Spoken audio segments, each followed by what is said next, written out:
ரொம்ப ரொம்ப நமக்கு தெரியும் இந்த 6 எதிரிகள் தான் நம்ம வாழ்க்கையே வீணாக்குதுன்னு சொல்லிட்டு.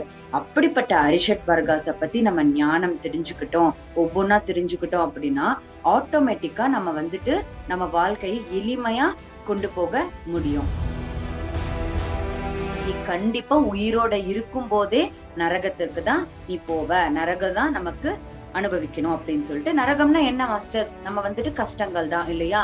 இந்த குணங்கள் இருந்தால், காமம், குரோதம், லோபம், மோகம் இதெல்லாம் இருந்தா கண்டிப்பா வாழும் போதே நம்ம நரகத்தை அனுபவிக்க வேண்டியதா வரும்.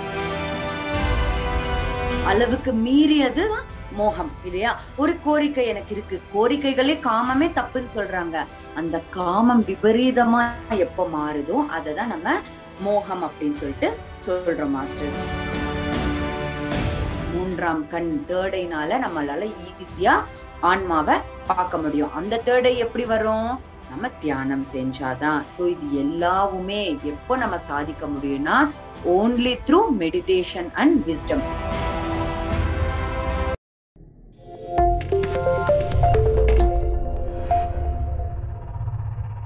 எல்லாருக்கும் வணக்கம் மாஸ்டர்ஸ். 6வது நாள் வந்து நம்ம மோகம் பத்தி நம்ம தெரிஞ்சுக்கலாம். சோ மோகம் அப்படிங்கறதும் ஒரு அரிஷட் வர்க்கா தானே, ஒரு எதிரி தான் நமக்கு. சோ அந்த மோகம்னால நமக்கு என்னென்ன ஆகும், மோகம் எதனால இருக்க கூடாது அப்படின்னு சொல்லிட்டு நம்ம இன்னைக்கு வந்து டிஸ்கஸ் பண்ணலாம் மாஸ்டர்ஸ். ஏன்னா இந்த அரிஷட் வர்க்காஸ் அப்படிங்கிறது ரொம்ப ரொம்ப நமக்கு தெரியும் இந்த 6 எதிரிகள் தான் நம்ம வாழ்க்கையே வீணாக்குதுன்னு சொல்லிட்டு. அப்படிப்பட்ட அரிஷட் வர்காஸ பத்தி நம்ம ஞானம் தெரிஞ்சுக்கிட்டோம், ஒவ்வொன்னா தெரிஞ்சுக்கிட்டோம் அப்படின்னா ஆட்டோமேட்டிக்கா நம்ம வந்துட்டு நம்ம வாழ்க்கையை எளிமையா கொண்டு போக முடியும். அதனால நமக்கு என்ன பண்ணணும்னு நம்ம தெரிஞ்சுக்கிட்டோம், தியானம் பண்ணணும். தியானம் தெரிஞ்சு ஒவ்வொரு அரிஷட் வர்காஸ பத்தி நம்ம ஞானத்தை பெற்றோம் அப்படின்னு பாத்தீங்கன்னா ஆட்டோமேட்டிக்கா நம்மளால ஈஸியா அதை இம்ப்ளிமெண்ட் பண்ண முடியும் மாஸ்டர்ஸ். சோ அதுல இன்னைக்கு வந்துட்டு மோகம் அப்படின்ற அரிஷட் வர்க்கத்தை பத்தி நம்ம டிஸ்கஸ் பண்ணலாம். அதுல ஆதிசங்கராச்சாரியர் பஜகோவிந்தம்ல என்ன சொல்லியிருக்காரு, யோகி வேமன் அவர்கள் என்ன சொல்லியிருக்காரு அப்படிங்கிறது ஒவ்வொன்னா நம்ம இன்னைக்கும் டிஸ்கஸ் பண்ணிக்கலாம் மாஸ்டர்ஸ். அதுல முதலாவது ஸ்லோகம் வந்து காமம், குரோதம், லோபம், மோகம் த்யக்த்வாத்மானம் பஷ்யதி சோகம் ஆத்ம ஞான விஹீனா மூட ஸ்தேவஜந்தி நரக நிகூடம் அப்படின்னு சொல்லிட்டு ஆதிசங்கராச்சாரியர் பஜகோவிந்தம்ல வந்து சொல்லியிருக்காரு. என்ன சொல்லியிருக்காரு? காமம், குரோதம், லோபம், மோகம் 4 அரிஷட் வர்காஸ் இல்லையா? இந்த காமம் கோரிக்கைகள் ஆகட்டும், கோபம் ஆகட்டும், லோபம்னா கஞ்சத்தனம், அதுக்கப்புறம் வந்து மோகம், இது எல்லாத்தையும் நீ விட்டுட்டு நீ எப்போ உன்னோட ஆன்மாவை தேடி ஆன்மாவை அடையிறியோ அப்போதான் நீ வந்துட்டு சந்தோஷமா இருப்ப அப்படின்னு சொல்லிட்டு. இல்ல ஒருவேளை அப்படி பண்ணல அப்படின்னா, இது எல்லாத்தையும் விடலைன்னா நீ கண்டிப்பா உயிரோட இருக்கும் போதே நரகத்திற்கு தான் நீ போவ, நரகம் தான் நமக்கு அனுபவிக்கணும் அப்படின்னு சொல்லிட்டு. நரகம்னா என்ன மாஸ்டர்ஸ்? நம்ம வந்துட்டு கஷ்டங்கள் தான் இல்லையா? எவ்வளவோ கஷ்டங்கள் இருக்கு, நமக்கு துக்கம் வரும் இந்த வாழ்க்கையில. இந்த குணங்கள் இருந்தால், காமம், குரோதம், லோபம், மோகம் இதெல்லாம் இருந்தா கண்டிப்பா வாழும் போதே நம்ம நரகத்தை அனுபவிக்க வேண்டியதா வரும். அதுவே இது எல்லாத்தையும் விட்டுட்டு நம்ம ஆன்மாவோட இருந்தா கண்டிப்பா நமக்கு எந்த ஒரு பிரச்சனையும் வராதுன்னு சொல்லிட்டு இந்த ஸ்லோகத்துல சொல்லியிருக்காரு. சோ இப்போ நமக்கு தெரியும் காமம், குரோதம், லோபம், மோகம், மதம், ஆச்சரியம் இதெல்லாமே அரிஷட் வர்காஸ் அப்படின்னு சொல்லிட்டு. இது எல்லாமே நமக்கு எதிரிகளுமே தெரியும். நம்ம நார்மலா நம்மளோட எதிரிகள்னா யார் நினைச்சுப்போம்? வெளியில இருக்க ஆட்கள், அவன் இவன் அப்படின்னு சொல்லிட்டு நினைச்சுப்போம். ஆனா யாருமே நமக்கு எதிரிகள் கிடையாது. இந்த 6 தான் நமக்கு மெயினான எதிரிகள். இந்த எதிரிகளை நம்ம தாண்டிட்டா, இதை நம்ம போக்கடிச்சுட்டா கண்டிப்பா நம்ம வாழ்க்கையில ஹாப்பியா இருக்கலாம். இதுல மோகம் அப்படிங்கிறது நமக்கு தெரியும், அளவுக்கு மீறியது மோகம் இல்லையா? ஒரு கோரிக்கை எனக்கு இருக்கு, கோரிக்கைகளே காமமே தப்புன்னு சொல்றாங்க. அந்த காமம் விபரீதமா எப்ப மாறுதோ அததான் நம்ம மோகம் அப்படின்னு சொல்லிட்டு சொல்றோம் மாஸ்டர்ஸ். அதனால நீ உயிரோட இருக்கும் போதே நரகத்துக்கு போகாத. போகணும்னா இது நான் எல்லாத்துமே இருந்தா நீ நரகத்துக்கு தான் போவ, இல்ல அப்படின்னா கண்டிப்பா நீ ஆன்மாவை தேடி போகணும்னு சொல்லிட்டு இந்த ஸ்லோகத்துல சொல்லியிருக்காரு.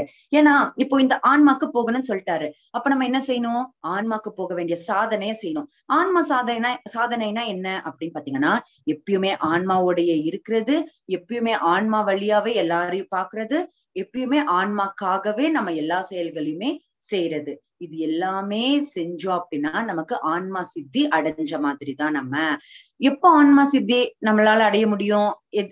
எப்படி பண்ண முடியும் அப்படின்னு பாத்தீங்கன்னா, எப்போ நம்ம தியானம் செய்யறோமோ, ஒரு நாள் விடாம டெய்லி நம்ம தியானம் எப்போ செய்யறோமோ ஆட்டோமேட்டிக்கா இப்ப நான் சொன்ன ஆத்மா சாதனை செஞ்சு ஆத்மா நமக்கு சித்தி அடையும். அப்போ ஆட்டோமேட்டிக்கா நம்ம வாழ்க்கையில சந்தோஷமா இருக்கலாம். இங்க பாருங்க, பஷ்யதி சோகம் சொல்லியிருக்காங்க. சோகம் அப்படின்னா என்னன்னு பாத்தீங்கன்னா, நான் அது அப்படின்னு. எது? ஆன்மா. நான் ஆன்மா அப்படிங்கிறதுதான் இங்க சோகம் சொல்லியிருக்காங்க. பஷ்யதி அப்படின்னா பாக்குறது. பஷ்யதி சோகம், ஆன்மாவை பாக்குறது. நம்மளால ஆன்மாவை பார்க்க முடியுமா? முடியாது. இந்த 2 கண்ணை வச்சு பார்க்க முடியாது. அப்போ எதனால பார்க்க முடியும்? 3ஆம் கண், தேர்ட் ஐனால நம்மளால ஈஸியா ஆன்மாவை பார்க்க முடியும். அந்த தேர்ட் ஐ எப்படி வரும்? நம்ம தியானம் செஞ்சாதான். சோ இது எல்லாவுமே எப்போ நம்ம சாதிக்க முடியும்னா, only through meditation and wisdom. நம்ம தியானத்தினாலையும் ஞானத்தினாலையும் மட்டுமே நம்மளால இத அடைய முடியும் மாஸ்டர்ஸ். சோ நம்மளோட வேலை என்ன பண்ணணும்? ஓகே, எனக்கு இந்த அரிஷட் வர்காஸ்ல எது இருக்கு அப்படின்னு சொல்லிட்டு நம்ம எப்பயுமே செல்ஃப் செக் பண்ணிக்கிட்டு அது எல்லாத்தையுமே பக்கத்துல வச்சுட்டு தியான சாதனை டெய்லி செய்ய செய்ய செய்ய ஒவ்வொரு விஷயத்தையும் நம்ம வாழ்க்கையில பயன்படுத்தி இம்ப்ளிமெண்ட் செஞ்சு நம்மளோட ஆன்மாவை ரீச் பண்றதுக்குதான் நம்மளோட கோல் இருக்கணும் மாஸ்டர்ஸ். அதுதான் பாருங்க. இல்லைன்னா என்ன சொல்லியிருக்காங்க? நீ வாழும் போதே நரக அனுபவிப்ப அப்படின்னா அவ்வளவு கஷ்டங்கள் நீ அனுபவிக்கணும் அப்படின்னு சொல்லிட்டு சொல்லியிருக்காரு. நமக்கு அது வேண்டாம் இல்லையா? அதனால நம்ம டெய்லி தியானம் செய்யணும். அதுக்கு அடுத்து இது ஆதிசங்கராச்சாரியர் நமக்கு சொல்லியிருக்கிறது. அதே போல அடுத்த ஸ்லோகத்துல என்ன சொல்லியிருக்காங்க அப்படிங்கறத பார்க்கலாம். நாரி ஸ்தனபர நாபி தேசம் திருஷ்டுவா மாகா மோகா வேஷம் எத்தன மாம்ச வசாதி விகாரம் மனசி விசிந்தய வாரம் வாரம் அப்படின்னு சொல்லிட்டு. சோ இந்த மோகம் எதன் மேல வரும் அப்படின்னு பாத்தீங்கன்னா, பெண்கள் மேல வரலாம், சொத்துக்கள் மேல வரலாம், பணம் மேல வரலாம், அதுக்கப்புறம் ஆட்கள் மேல வரலாம். அப்படிங்கிற மோகம் கண்டிப்பா ஒருத்தருக்கு இருக்க கூடாது. ஏன்னா பெண்கள் மேல அதுவும் ஒரு உடல் தானே. அதுக்கப்புறம் சொத்துகள் மேல அப்படின்னு வச்சுக்கலாம். மோகம் வருதுன்னா அது நம்ம மேல போகும்போது இதெல்லாம் எடுத்துட்டு போக போறோமா? கண்டிப்பா கிடையாது. பணம் எடுத்துட்டு போக போறோமா? கிடையாது. அதுக்குன்னு நீங்க கேட்கலாம், அப்போ நம்மளுக்கு இதெல்லாம் இருக்கக்கூடாதானா? கண்டிப்பா இருக்கணும். எப்படி இருக்கணும்? அளவோடு இருக்கணும். அளவுக்கு மீறினதுக்கு பேருதான் மோகம். ஓகேவா? நம்ம இத மெயினா நம்ம இங்க தெரிஞ்சுக்கணும். மோகம் அப்படின்னாலே என்ன அப்படின்னா, அளவுக்கு மீறி செய்யறது, அளவுக்கு மீறி இருக்கிறதுதான் மோகம் அப்படின்வோம். சோ பணத்து மேல ஆசையோ, அதுக்கப்புறம் சொத்துகள் மேல ஆசையோ, பெண்கள் மேல இந்த மாதிரி நமக்கு மோகம் இருக்கக்கூடாது. எல்லாத்துக்கும் ஒரு லிமிட் இருக்கு, அப்படி இருக்கணும் அப்படின்னு சொல்லிட்டு இவரு சொல்றாரு ஆதிசங்கராச்சாரியர் அவர்கள். அது இருந்தா மாஸ்டர்ஸ் கண்டிப்பா நம்ம வாழ்க்கை ரொம்ப ஆனந்தமா நம்ம எடுத்துட்டு போலாம். ஏன்னா இப்ப பாருங்க, நம்மளால இது எல்லாத்தையும் ஃபாலோ பண்ண முடியும். இப்போ கேட்கும்போது ஓகே, இந்த ஞானம் நம்ம தெரிஞ்சுக்கிட்டோம். ஆனா இதை ஃபாலோ பண்ணணும்னா அகைன் நமக்கு என்ன வேணும்? சக்தி வேணும் இல்லையா? இனிஷியலா டிஸ்கஸ் பண்ணிட்டோம் இல்லையா? ஞானம் தெரிஞ்சா மட்டும் பத்தாது, சக்தியும் வேணும்.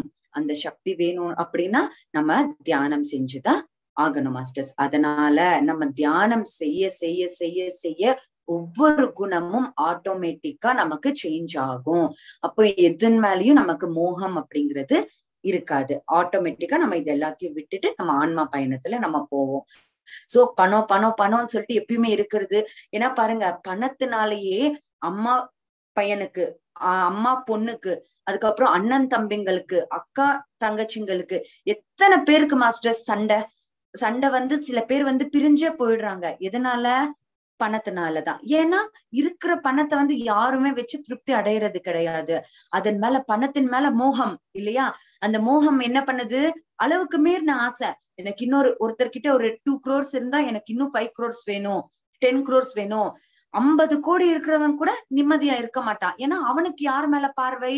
100 கோடி இருக்கிறவன் மேல பார்வை கொண்டு அவன் என்ன பண்ணுவான்? எனக்கு 100 கோடி வேணும்னு சொல்லிட்டு இன்னும் அந்த மோகம் இன்னும் அதிகம் ஆகும். சோ அளவுக்கு மீறினது அளவுக்கு மீறினால் அமுதமும் நஞ்சுன்னு நமக்கு தெரியும் இல்லையா?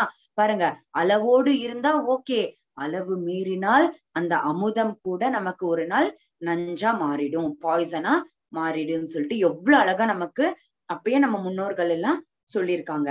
சோ அதை ஃபாலோ பண்ணி நம்ம மோகம் எதன் மேலையும் கொண்டிருக்க கூடாது அப்படின்னு சொல்லிட்டு ஆதிசங்கராச்சாரியா சொல்லுவாங்க.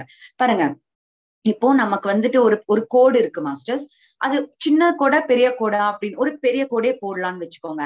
சின்ன கோடா பெரிய கோடான்னு காட்டும் போது அது பெரிய கோடுன்னு சொல்லுவோம். அது பக்கத்துல அதை விட இன்னும் பெருசா கோடு போடும்போது அது சின்ன சைடுது, அது பக்கத்துல பெரிய கோடை ஆயிடுது இல்லையா? அதே போல நம்ம வாழ்க்கையில எவ்வளவு பெரிய விஷயங்கள் இருந்தாலும் நமக்கு தியானம் அப்படின்ற பெரிய கோடு இருந்தா அது பக்கத்துல இது எல்லாமே சின்னசுதான். அது இருந்தா போதும், நம்ம ஹையா இருக்கும் அப்படிங்கிறது நம்ம தெரிஞ்சுக்கலாம். ஏன்னா அது ஒண்ணு இருந்தா போதும் இல்லையா மாஸ்டர்ஸ்? நம்ம டே 1ல இருந்து டிஸ்கஸ் பண்றது அதுதான். நம்ம தியானம் பண்ணணும், அதுல இருந்து சக்தியை பெறணும். அப்போ ஆட்டோமேட்டிக்கா மித்த குணங்களாகட்டும் நோய்களாகட்டும் எல்லாமே நமக்கு சேஞ்ச் ஆயிடும்னு சொல்லிட்டு. அதனால நம்ம என்ன பண்ணணும், எதன் மேலையுமே பெண்கள் மேல, காசு மேல, சொத்துகள் மேல, எது மேலையும் நம்ம ஆசை இருக்கக்கூடாது, பேராசை இருக்கக்கூடாது. அளவுக்கு மீறின ஆசைதான் மோகம்.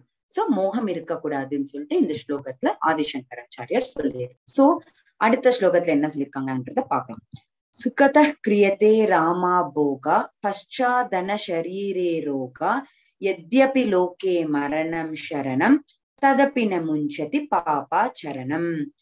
யார் ஒருவர் இந்த மோகம் அதிகமா கொண்டு இந்த போகங்கள் இருக்கு இல்லையா, போகங்கள் என்ன, இந்த சுகங்கள் என்னென்ன, இந்த ஆசை, சேம் அதேதான், சொத்து, பணம், பெண்கள், அப்படி இப்படின்னு சொல்லிட்டு எல்லா போகங்களையுமே யார் ஒருவன் மோகத்தினால அனுபவிக்கிறானோ அவனுக்கு கண்டிப்பா என்ன வராது, அவன் என்ன, அவன் நோயாலதான் அவன் பாதிக்கப்படுவான்னு சொல்லிட்டு எவ்வளவு கிளியரா சொல்லியிருக்காங்க பாருங்க. யார் ஒருவர் மோகத்தினால் எல்லா போகங்களையுமே அடைவானோ அவன் ரோகத்தில் தான் முடியும் அவனோட வாழ்க்கை அப்படின்னு சொல்லிட்டு சொல்லியிருக்காங்க. அதுக்கு நம்மளுக்கு போகங்கள் இருக்கக்கூடாதுன்னா நோ, கண்டிப்பா இருக்கணும். என்னென்ன, பணம் இல்லைன்னா நம்மளால இருக்க முடியாது. அதுக்கப்புறம் ஹஸ்பண்ட்க்கு வைஃப் இருக்கணும், வைஃப்க்கு ஹஸ்பண்ட் இருக்கணும் இல்லையா? அதுதான் ஒரு குடும்பம் அப்படிங்கிறது. குழந்தைங்க கண்டிப்பா இருக்கணும், அதுதான் ஒரு கம்ப்ளீட் ஃபேமிலி, ஒரு குடும்பம் அப்படின்னு சொல்லிட்டு இல்லையா? அதுக்கப்புறம் சொத்து இருக்கக்கூடாதா? கண்டிப்பா இருக்கணும். ஏன்னா நம்மளோட சேஃப்டி இல்லையா? அது ஒரு சொத்து ஒரு இடத்துல இருக்கு அப்படின்னா ஓகே, நமக்கு ஏதாவது கஷ்டம் வரும்போதோ சம்திங், எதுக்கோ ஒரு இதுக்கு சொத்து அப்படிங்கிறதும் இம்பார்ட்டன்ட் தான், பணமும் இம்பார்ட்டன்ட் தான், நகையும் இம்பார்ட்டன்ட், எல்லாமே இம்பார்ட்டன்ட் தான். ஆனால் அளவுக்கு மீறி இருக்கக்கூடாது அந்த போகங்கள் கூட அப்படின்னு சொல்லிட்டு சொல்லியிருக்காங்க. எதனால இந்த மோகம் வருதுன்னா மாஸ்டர்ஸ், ஃபர்ஸ்ட் திங் கம்பேரிசன். நம்ம இப்ப ஃபார் எக்ஸாம்பிள் எனக்கு ஒரு வீடு இருக்கு, சொந்த வீடு இருக்கு, நம்ம எனக்கு என்ன சொந்த பணத்துல வாங்கியிருக்க சொந்த வீடு லட்சணமா இருக்கு, நான் ஹாப்பியா இருக்கேன்.